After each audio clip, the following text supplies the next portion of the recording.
Madame Awatif Hiyar, vous êtes ministre de la Solidarité, de l'Insertion sociale et de la Famille. Bonjour, merci de nous avoir reçus, merci d'avoir accepté de répondre à nos questions et pour l'Observateur du Maroc et pour Medradio. Marhaba, avec plaisir. Alors, Madame Hiyar, la première question un peu classique, que représente, que signifie pour vous la date 8 mars ? À la date du 8 mars, c'est la journée mondiale de la femme, qui est célébrée par les Nations Unies, mais par le monde entier, dans tous les pays. Et donc, pour moi, c'est une occasion qu'on fasse pour faire le bilan, faire le bilan chaque année et voir où est-ce qu'on en est en ce qui concerne les droits des femmes, l'accès des femmes à différents secteurs et comment on pourrait renforcer les efforts pour justement accompagner les femmes là où elles sont, là où elles se trouvent pour accéder à leurs droits. Voilà, donc c'est une journée bilan pour répondre à... bilan, oui. Alors, Madame Hiyar, puisque vous avez parlé d'une journée internationale qui est célébrée par l'ONU, elle célèbre cette journée sous l'appellation Journée internationale des femmes.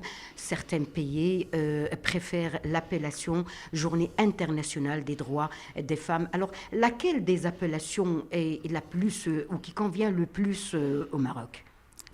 Je ne pourrais pas vous dire laquelle convient au Maroc parce que il y a différents avis, mais moi personnellement, je préfère la Journée internationale des femmes parce que bien sûr il y a le côté droit, c'est très important. Mais moi, je dirais, même si on arrive à accéder à nos droits pleinement il reste toujours que la femme, elle fait beaucoup d'efforts. Et il serait toujours opportun de célébrer la journée de la femme. Parce que la femme, c'est la moitié de la société, mais c'est elle qui enfante l'autre moitié de la société. Donc, et surtout pour rester vigilant. Parce que on a vu dans plusieurs, dans d'autres régions, c'est-à-dire même quand la femme arrive à ses droits, il se peut que, pour une raison ou une autre, que les choses changent. Donc, je pense même si on arrive à atteindre l'égalité, bien sûr, et l'effectivité de l'égalité, je pense qu'il serait toujours opportun de célébrer la journée internationale de la femme. Très bien. Madame Hiyar, je vous ai connue en tant qu'universitaire, une femme de communication par excellence. Aujourd'hui, vous avez des responsabilités ministérielles. Est-ce que ces responsabilités-là ont changé quelque chose dans votre appréciation de cette journée internationale, puisque aujourd'hui, vous avez le radar officiel de la situation de la femme au Maroc? Bien sûr, on n'est pas dans la même position parce qu'en tant que chercheuse et en tant qu'universitaire, j'étais d'abord en tant qu'ingénieure, essayer de travailler, trouver des solutions, participer à la réflexion collective sur parce que je travaille dans le monde du digital, mais comment le digital pourrait aider les populations en général, défavorisées, pour accéder y compris la femme, bien sûr. Donc j'étais dans le plaidoyer aussi, de l'autre côté. Donc du côté du ministre, nous sommes dans le devoir, nous sommes dans la responsabilité de proposer des politiques publiques. C'est les départements ministériels qui proposent des politiques publiques.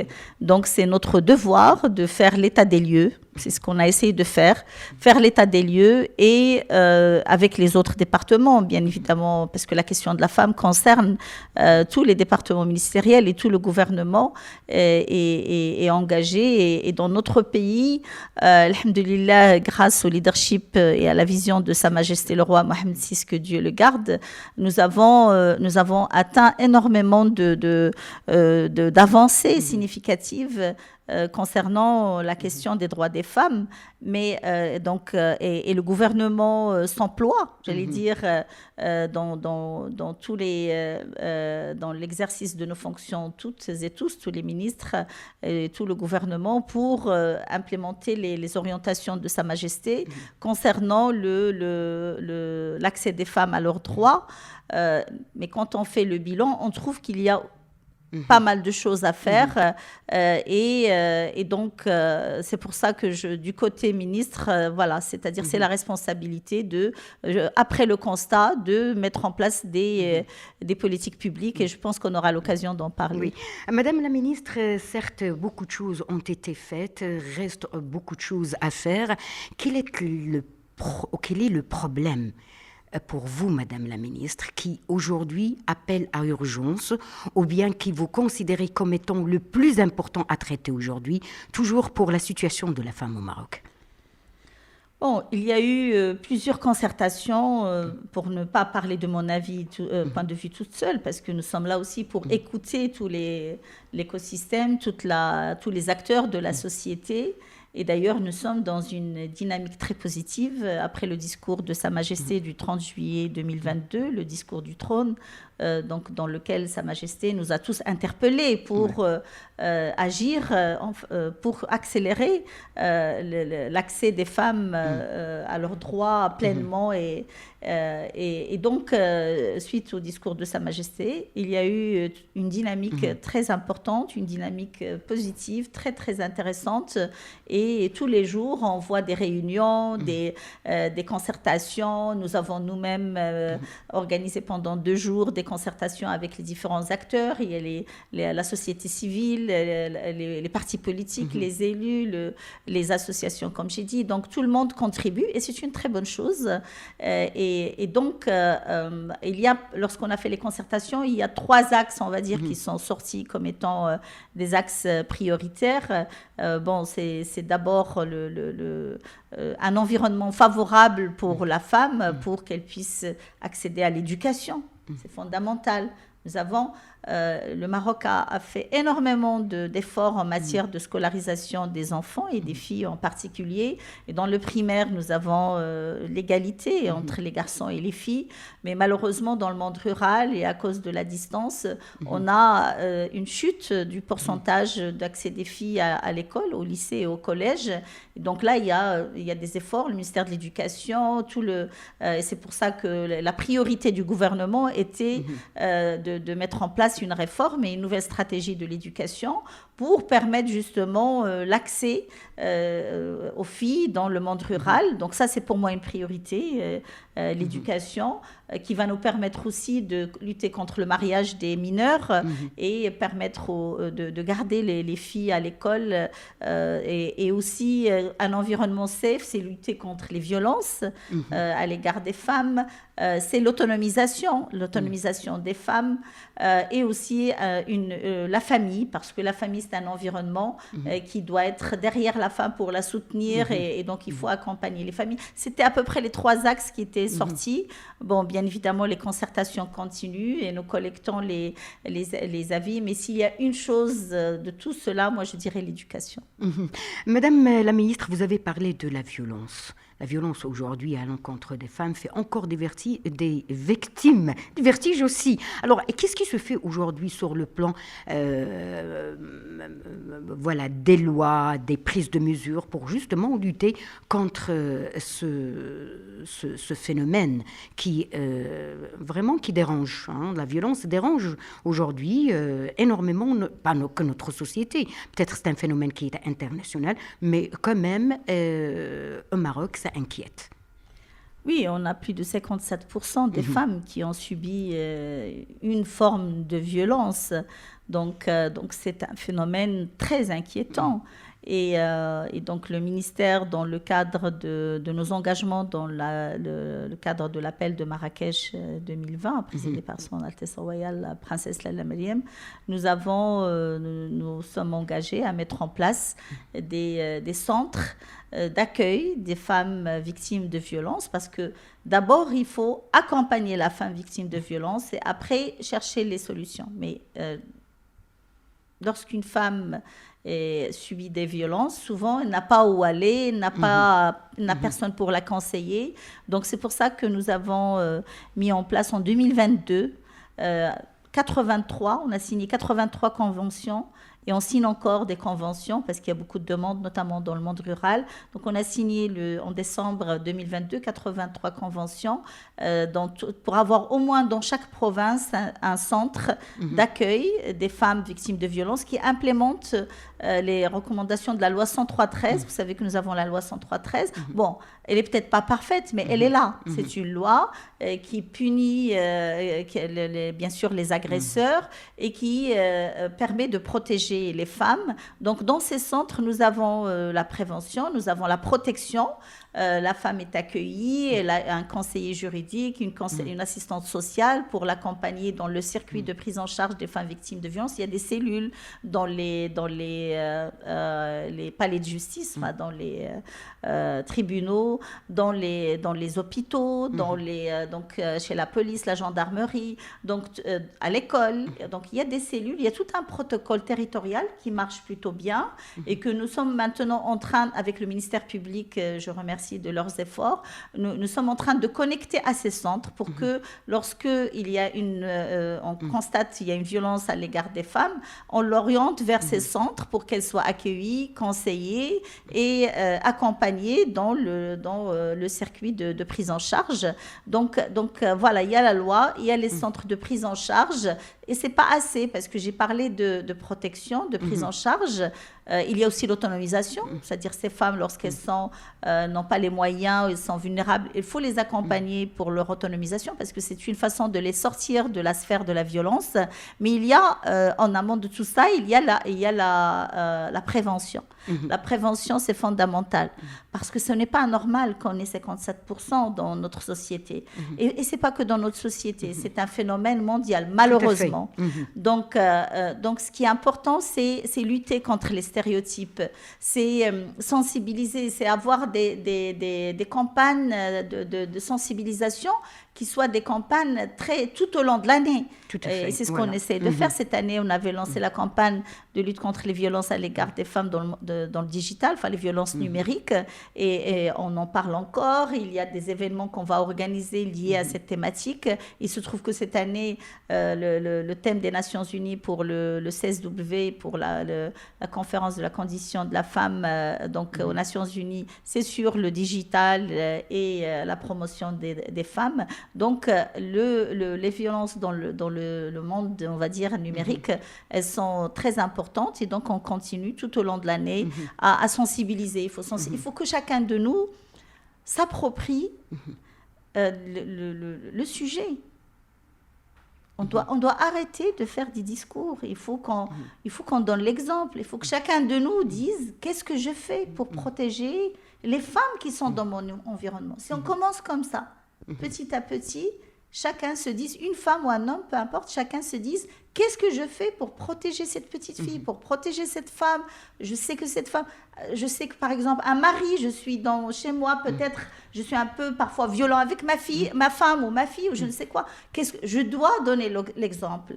Donc, c'est en donnant l'exemple, en ayant ce qu'on appelle aussi la masculinité positive, on va lancer ça en mars. Donc, des hommes et des femmes qui soient amis des femmes et qui soient là pour protéger les femmes. On doit donner l'exemple. On doit arrêter les discours et on doit donner l'exemple. Madame la ministre, vous avez parlé de l'éducation. Certes, c'est une discipline mère et c'est une terre sur laquelle il se maintient debout.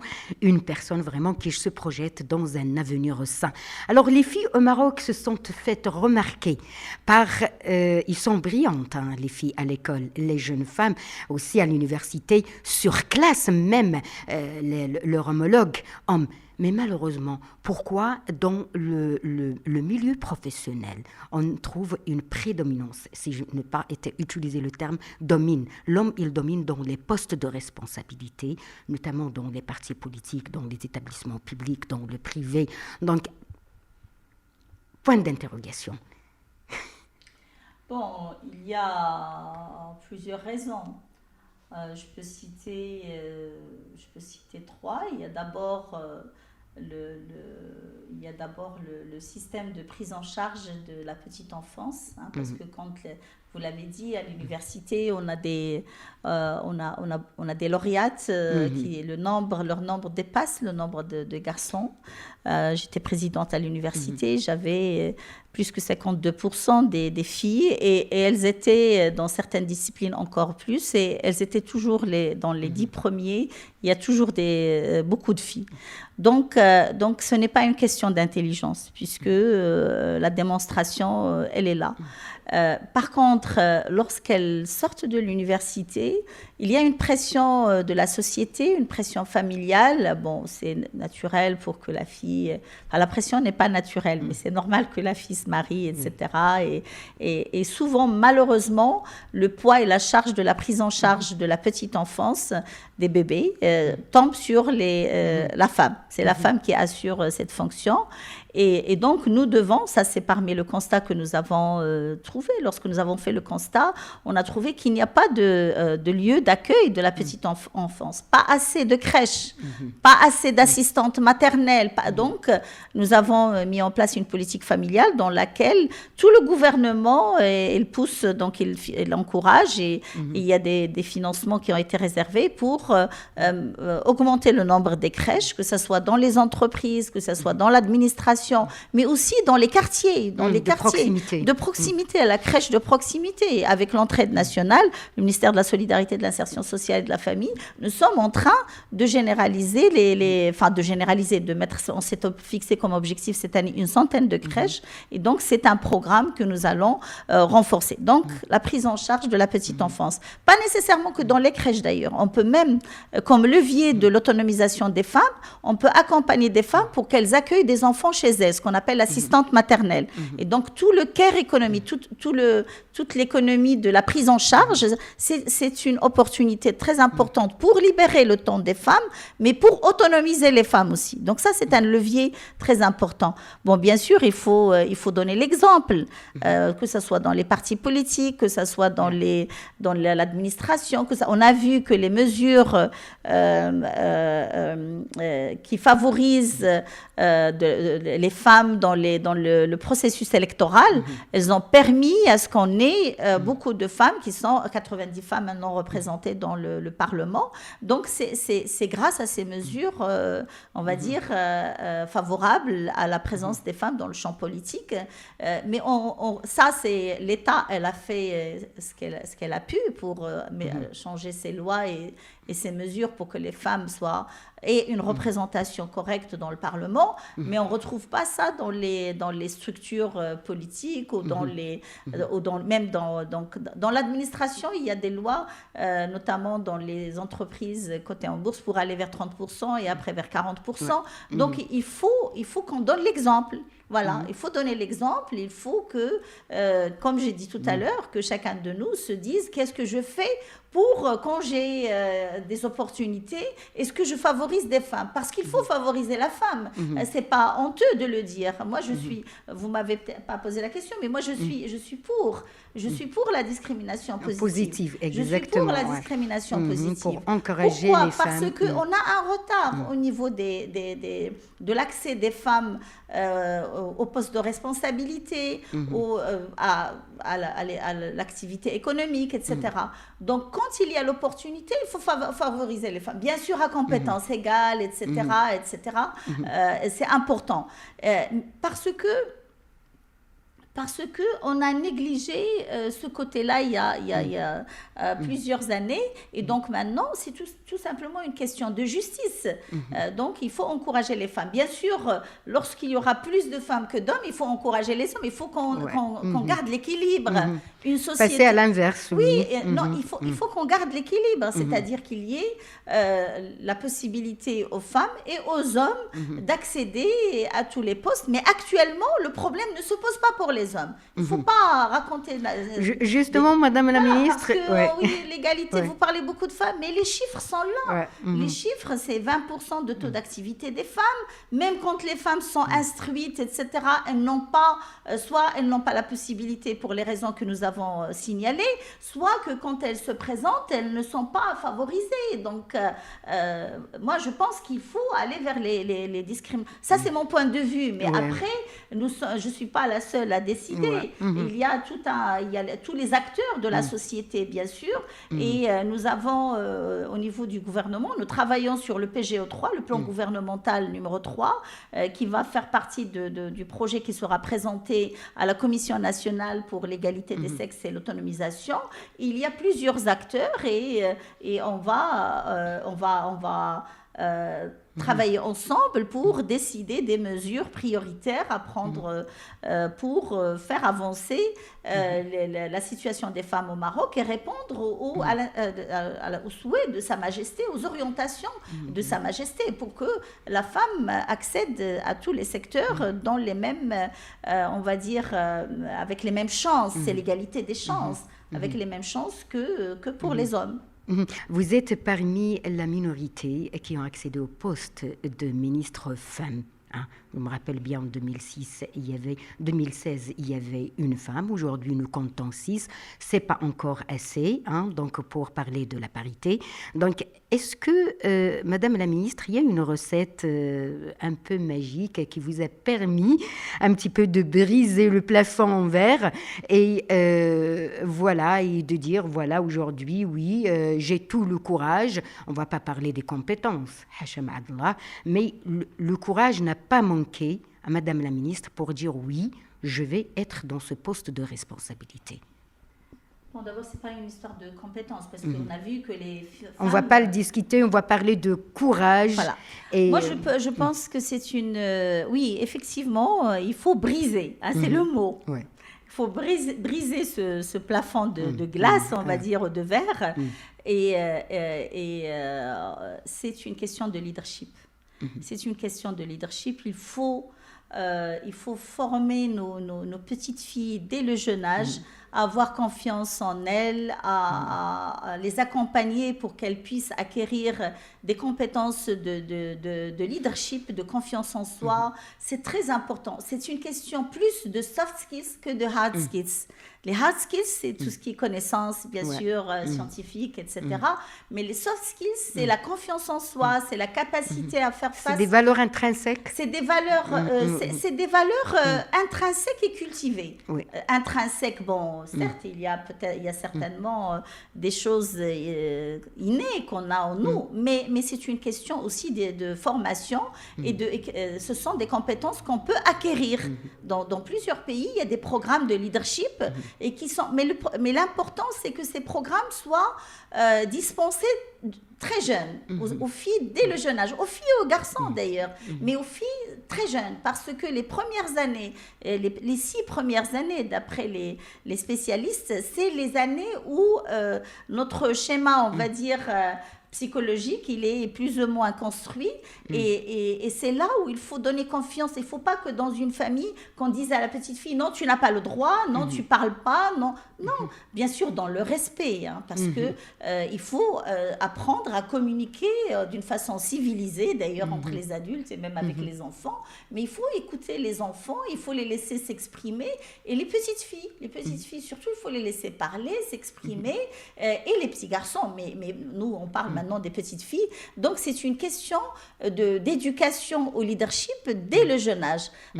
Moi je pense que c'est la recette et c'est la famille encore une fois, parce que la petite fille ne peut rien toute seule, elle est encore petite, mais c'est aux parents, c'est les parents, c'est la famille qui doit accompagner les petites filles pour leur donner confiance en elles-mêmes, pour les accompagner à acquérir cette confiance en soi et à forcer le destin, parce qu'il faut forcer le destin. Bien sûr, il faut forcer le destin, parce que parfois, c'est pas facile, mais il faut accompagner les filles, donc les familles, quand c'est pas l'école, il faut qu'il y ait le relais entre les familles, l'école, l'université, il faut qu'on ait un fil conducteur. C'est-à-dire, il y a des programmes, c'est ce que nous sommes en train de développer dans Jisr al-Usra, le programme pour les familles, pour accompagner les parents par des programmes de parentalité positive, pour ne parler que de ça. À l'école, pareil, il faut laisser une fille prendre la parole, confiance en soi. Quand on va à l'université, il faut la laisser s'exprimer. Et c'est comme ça que la fille arrive à prendre confiance en soi, à parler, à se présenter, à dire non, pourquoi c'est pas moi, je suis là, c'est mon droit, j'ai le droit d'être là. Donc voilà, c'est comme ça qu'on va briser ce plafond. Très bien, briser le plafond. Et Madame la ministre, vous avez passé un message qui est très important et très intelligent. Il faut forcer le destin. C'est-à-dire la chance ne vient pas toute seule. Madame la ministre, nous sommes à la veille de 8 mars. Quel est le message que vous souhaitez faire passer à toutes les femmes du Maroc?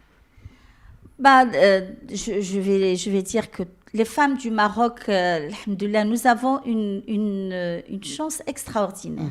Que dans d'autres pays, les femmes ne l'ont pas. Nous, au Maroc, nous avons une chance, c'est les orientations de Sa Majesté le Roi, que Dieu l'assiste.